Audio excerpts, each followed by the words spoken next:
Diba mo, bago ko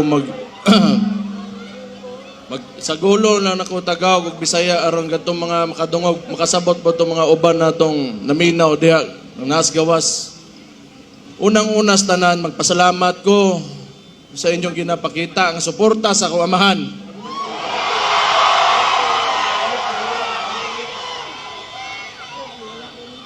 Naglagot lang ko sa inyo ha, kay kada makita na ko ang naong sa kuaman, bit-bit ninyo, kahilakon ko.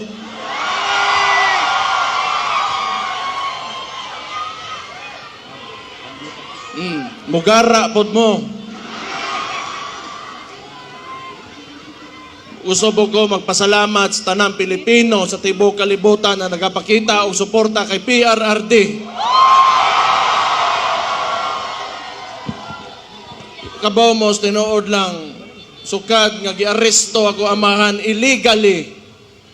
Wag yung ko kasabot sa kong gibati. It has been a roller coaster of emotions for me, tinuod lang. But every time makita na ko suporta ninyo, makusgan yung ko. Salamat kaya na.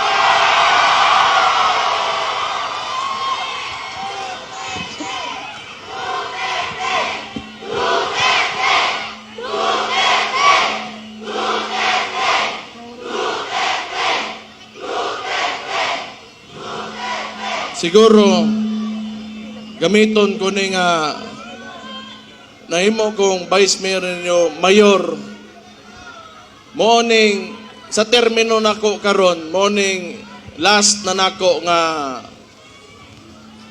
araw ng Davao, nga sa termino nako karon. Wa ko makibaw unsa bagay kaugmaan o yung future ng sistema ng politika dito sa Pilipinas. Kaya it seems to me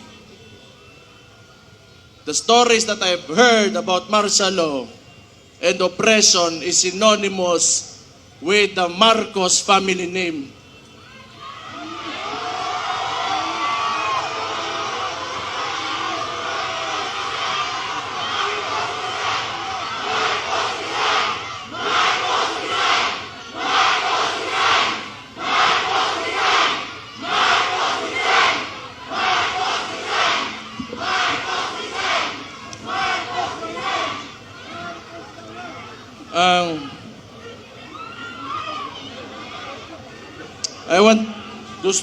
I will take this opportunity to tell Mr. Marcos how I feel about him.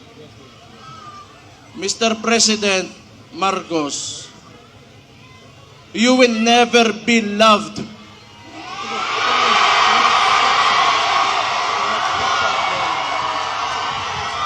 Especially to us who are calling out Rudy Duterte's name, you will never be loved, Mr. Marcos.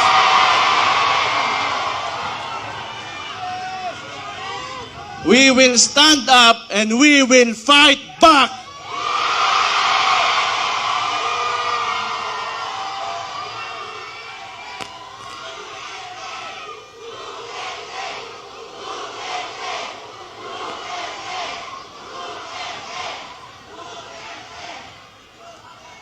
Kita mga taga Davao, ingon ani na siya. Labin nanto mga dugay dire o niya kanang nituo sa plataporma o politika sa kuamahan. Nga ilang gikuha kaning administrasyon ni Marcos o si Bongbong Marcos mismo, binigay niya sa ICC. Murag wala lang, ing ato na lang, murag walay nahimo ang atong pinalanggang amahan diri sa Tundak Bayan. Gibaw mo, di ko matingala gyud, tinuod lang. Di ko matingala. Nganong ingon ani karon? Kay because Rudy Duterte stood up for every tanang mga traditional politicians, di nila gusto nga kausaban aning nasura ni. Una, along aning with Marcos o kani mga uban ring mga bagagnaw ng mga politiko. Di nila gusto nga naa ng Rudy Duterte diha kay mabulilyaso ang ilang mga dola sa gobyerno.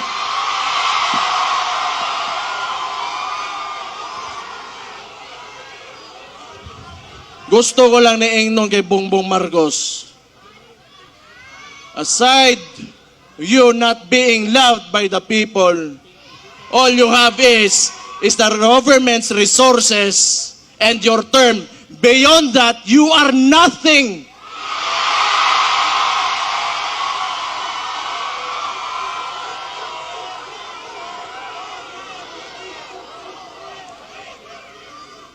Kalimot oroy ang putang ina.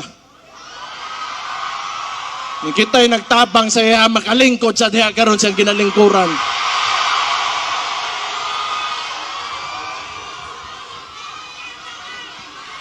And I truly pray, Mr. Marcos, that you will be able to finish your term. I pray.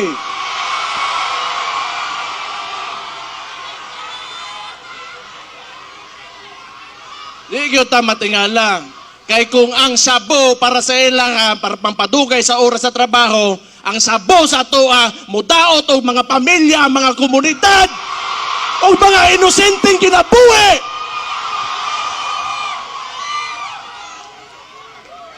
Di ko matingala nga nung ingana na sila. Sige lang.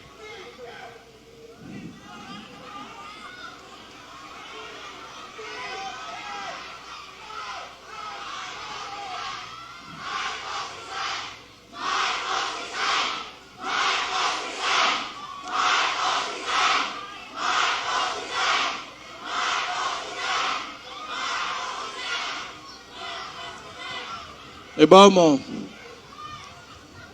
si Rudy Duterte, nga nung naaresto siya, naa sa diya karon sa ICC, kay ning barog siya sa iya mga tinuuhan sa politika, nga tanaw niya, mo'y makapasaka o makapalambo sa kinabuhi sa mga Pilipino. Okay ba mo, dili gini panahon nga magluya-luya ta. Dili ni panahon para magluya-luya ta. Dili nato sayangon ang sakripisyo nga gipakita ni Rudy Duterte. Di gyud ni mahuman karon ug di na gyud ni mahuman.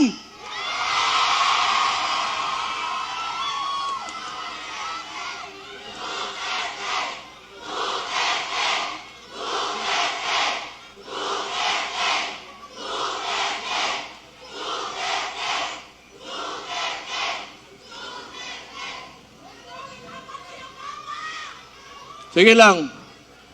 Basta kita, labi ng tong mga contemporaries na ko, some older and a little bit older than me, a little bit younger than me, kita kipadako ta ng mga dabawenyo. Dabawenyo, mapursigihon. Ang dabawenyo, isog. Ang dabawenyo, gusto kaayuhan. Ang dabawenyo gusto kamatuoran. Ang dabawenyo garboso. Mabuhay mong tanan.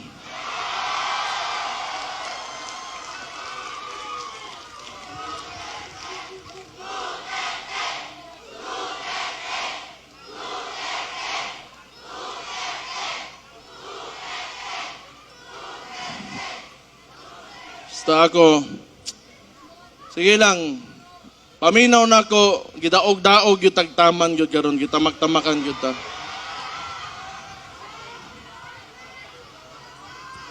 Kaya huwag wala lagi mo, wala na yun kong podere, wala na. Di kong dili tungod sa inyo ha mo nang pasalamat na lang yun ko. Ako, usar ako katao, anak ko sa ko amahan, pero dili ko gaingon ani mga istoryane, wa ko gaingon ani.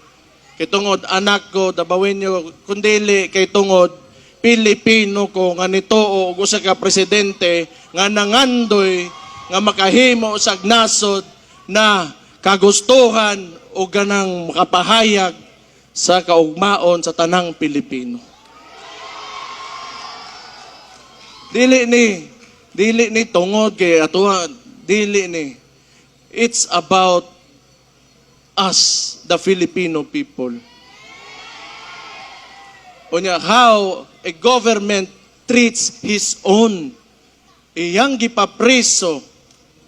Dili na lang ko mo mention kay personal, pero ingnan na lang po nako, dari usbo nako. Last year, January, giingnan ta ka Marcos, wag yung kay utang kabubuton. Ang imong amahan, gipalubong sa akong amahan, pero akong amahan, gipapreso nimo, putang ina ka.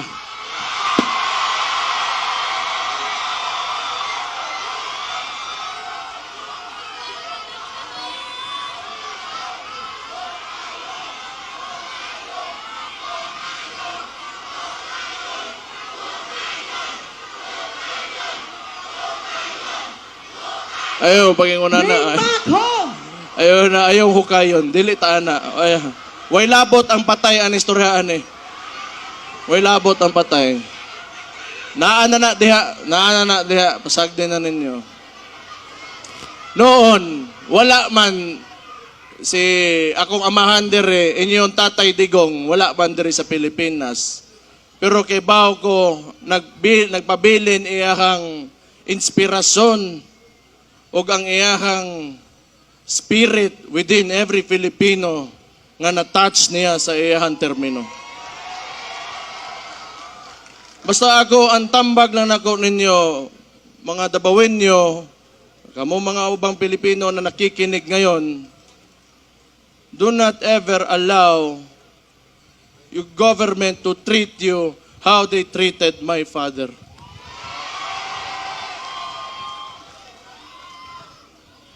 Usab,